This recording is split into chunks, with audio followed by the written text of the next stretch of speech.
Assalamualaikum warahmatullahi wabarakatuh. Salam sejahtera bagi kita semua. Di sini kami dari kelompok 8 ingin mempresentasikan hasil kerja kelompok kami yang mana berjudul Teori Keseimbangan Perusahaan, Pasar Persaingan Tidak Sempurna. Sebelum memasuki materi, saya akan memperkenalkan teman kelompok saya yang mana diantaranya yang pertama ada Suci Nugrahayani, yang kedua ada Cahya Aziza, yang ketiga ada Muhammad Rizky, dan yang keempat saya sendiri yaitu Nur Hidayah. Selanjutnya yaitu pengertian struktur pasar.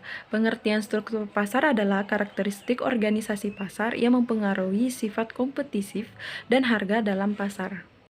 Pasar dapat terbentuk dengan adanya syarat-syarat, yaitu adanya penjual dan pembeli, tersedianya barang yang tempat transaksi jualnya beli antar penjual, pedagang, dan pembeli atau konsumen, dan memiliki peran dan fungsi penting dalam kegiatan ekonomi masyarakat. Struktur pasar memiliki pengertian penggolongan produsen kepada beberapa bentuk pasar berdasarkan pada ciri-ciri jenis produk yang dihasilkan, banyaknya perusahaan dalam industri, mudah tidaknya keluarnya atau masuknya ke dalam industri, dan peranan iklan dalam kegiatan industri. Adapun analisis ekonomi membedakan struktur pasar menjadi 4 jenis, yaitu yang pertama pasar persaingan tidak sempurna, pasar persaingan sempurna, pasar monopoli, dan pasar oligopoli. Saya lanjut, pengertian pasar persaingan tidak sempurna. Pasar persaingan tidak sempurna adalah pasar atau industri yang terdiri dari produsen-produsen mempunyai kekuatan pasar yang mampu mengendalikan harga produknya. Meskipun demikian, persaingan tidak sempurna tidak mengatakan secara langsung bahwa suatu perusahaan mempunyai pengawasan terhadap harga produknya. Adapun ciri-ciri persaingan tidak sempurna. 1. Jumlah penjual yang ada sangatlah terbatas dan jumlah pembeli di dalamnya banyak. 2. Sulit untuk masuk ke dalam pasar karena banyak hambatan dan gangguannya di dalamnya. 3. Produk yang beredar di pasar atau yang diperjualbelikan bersifat homogen atau satu jenis saja serta tidak adanya produk pengganti atau substitut. 4. Pihak yang berkuasa bebas dan leluasa memainkan harga dan pihak lain hanya bisa menuruti dan mengikuti ketetapan yang ada. 5. Dalam pasar persaingan tidak sempurna terdapat 5 bentuk pasar, yaitu pasar monopoli, pasar monopolistik, pasar oligopoli, pasar monosoni, dan pasar oligopsoni. Selanjutnya kita akan membahas satu persatu bentuk pasar tersebut. Kelebihan pasar persaingan tidak sempurna. Pertama, produk yang dijual yaitu produk yang berkualitas tinggi. Kedua, keuntungan yang diperoleh yaitu lebih besar. Ketiga, bebas biaya produksi. Yang keempat, mendorong inovasi produk. Selain ada kelebihan pasar persaingan sempurna, juga pasar persaingan sempurna memiliki kelemahan, yaitu 1. Adanya permainan harga, karena harga yang dikuasai oleh pihak monopoli yang kemungkinan besar akan adanya permainan harga yang dapat merugikan konsumen. Ketiga, diskriminasi harga. Yang keempat, eksploitasi konsumen. Dan yang keempat, sedikit alternatifnya. Macam-macam pasar persaingan tidak sempurna. 1. Pasar monopoli. Pasar monopoli adalah suatu pasar yang dikuasai oleh suatu produsen besar yang dapat melayani permintaan seluruh konsumen. 2. Pasar monopolistik. Pasar monopolistik adalah suatu pasar yang di dalamnya terdapat banyak produsen dengan produk serupa, namun semua produk tersebut masih memiliki keunikan tersendiri. 3. Pasar oligopoli. Pasar oligopoli adalah suatu pasar yang di dalamnya terdapat beberapa produsen atau penjual dan jumlah pembelinya banyak. Produk yang dijual di pasar ini sifatnya homogen walaupun penjual berbeda-beda. 4. Pasar monopsoni. Pasar monopsoni adalah suatu pasar yang di dalamnya terdapat banyak penjual, namun jumlah pembelinya sangat sedikit atau tunggal. Produk yang dijual di pasar ini memiliki kualitas baik karena pedagang berlomba-lomba menjadi yang terbaik bersaing. Pasar oligopsoni. Pasar oligopsoni adalah suatu pasar yang di dalamnya terdapat banyak penjual dan beberapa pembeli. Pasar adopsoni. Pasar adopsoni adalah suatu tipe pasar yang dikendalikan oleh dua orang atau perusahaan yang berperan sebagai pembeli, sementara penawaran datang dari beberapa penjual. Pasar duopoli. Pasar duopoli adalah sebuah jenis oligopoli di mana dua firma memiliki kontrol dominan atau eksklusif atas sebuah pasar. Analisa keseimbangan perusahaan. Terdapat dua pendekatan yang digunakan untuk menganalisasnya. Satu, pendekatan total. Pendekatan ini menggunakan analisis total, baik dari struktur penerimaan maupun struktur biaya, di mana struktur penerimaan berupa TR dan struktur biaya berupa TC, TFC, dan TFC. Syaratnya keseimbangannya adalah A dalam keadaan profit, TR lebih besar TC. B dalam keadaan BEP, TR sama dengan TC dan TR lebih besar TFC. C dalam keadaan rugi, TR kurang dari TC dan TR lebih besar TFC. D dalam keadaan SDP, TR kurang dari TC dan TR sama dengan TFC.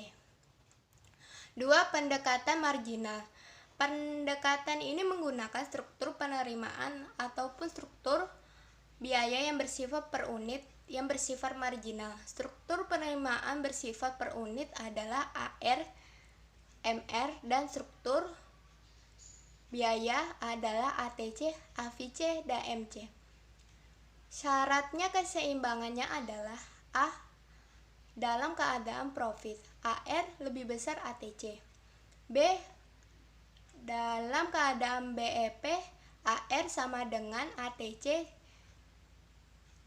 dan AR lebih besar AVC.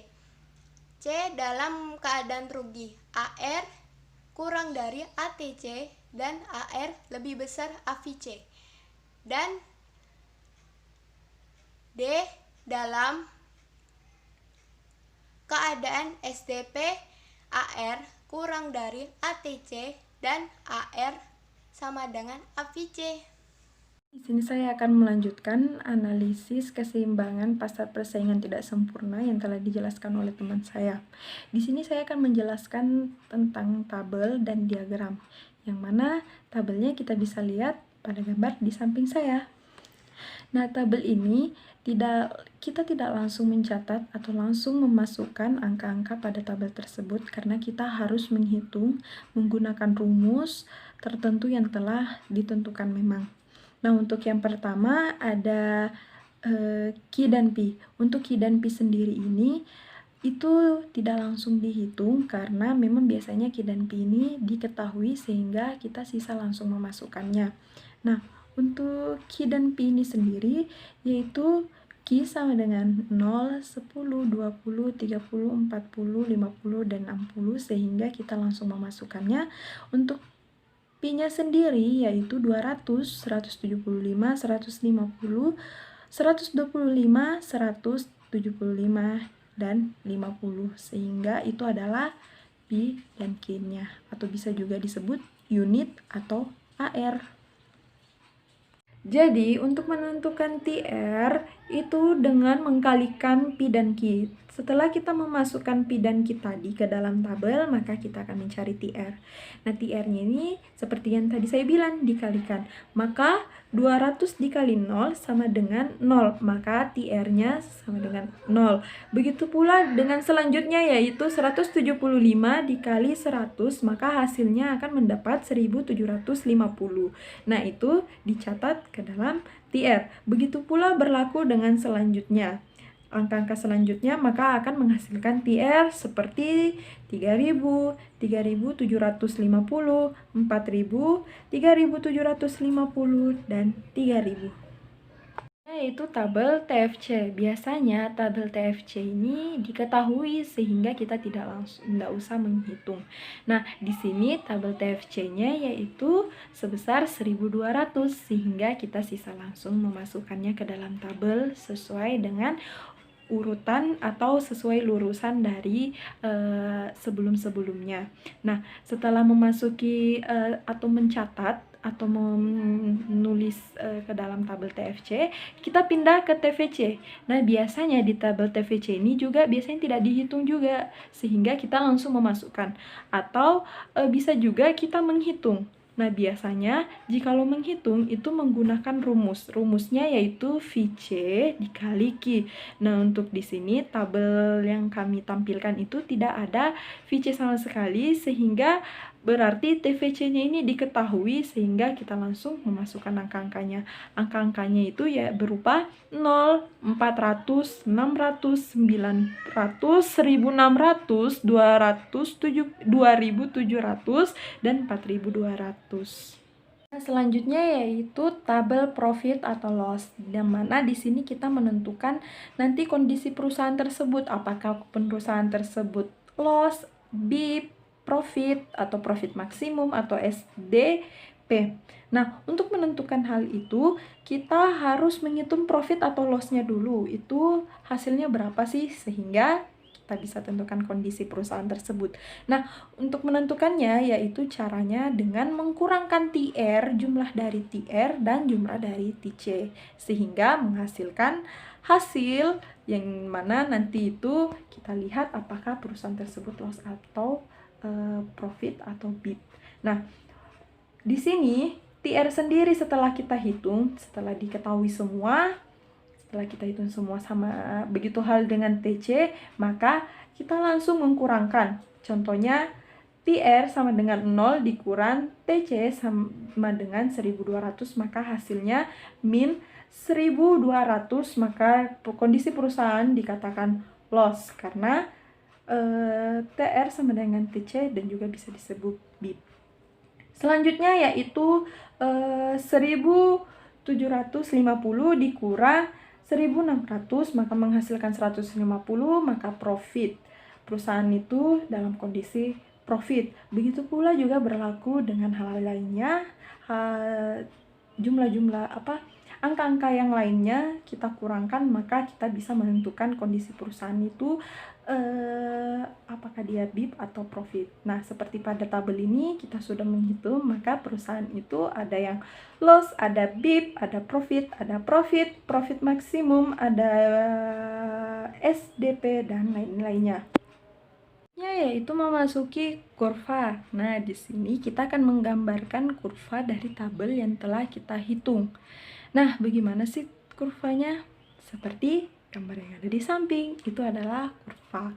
Nah, setelah menggambarkan kurva, tentunya kita akan mengetahui bagaimana sih bentuk kurva dari tabel yang kita hitung. Nah, di sini saya akan menjelaskan lagi.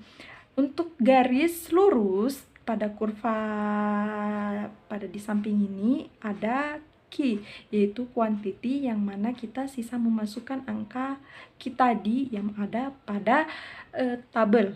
Terus untuk yang garis tegak itu adalah TR, TC, TVC, dan TFC. Nah, kita sisa memasukkan angka-angkanya juga. Sisa kita menggambarkan kurvanya sesuai titik-titik atau angka-angka yang telah kita tentukan tadi atau telah kita ketahui dan telah dihitung, sehingga kurvanya akan menjadi seperti gambar pada di samping ini. Nah, setelah itu kita akan menentukan TFC. TFC-nya itu yang bergaris lurus, mengikuti garis kita tadi karena memang semuanya itu 120. Terus untuk garis miring A dan B itu menunjukkan slope TR atau sama dengan slope TC. Sedangkan BIP TR dikurang TC pada titik C dan D, SDP sama dengan TR dikurang TVC pada titik E. Dan profit maksimumnya itu terletak pada 1650 karena TR dikurang TC, sehingga titik maksimumnya ada di 1650. Sekian dari penjelasan kurvanya.